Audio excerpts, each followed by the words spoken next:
how to cancel Instagram subscription. It is very easy, so let's get started with it.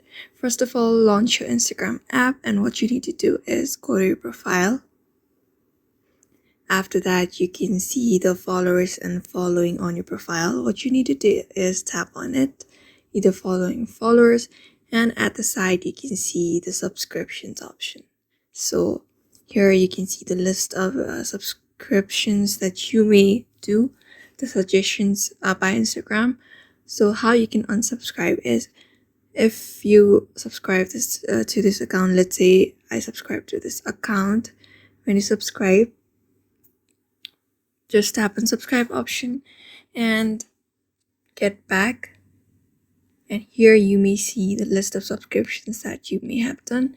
So simply get back here and tap on unsubscribe button, and your Instagram subscription will be cancelled.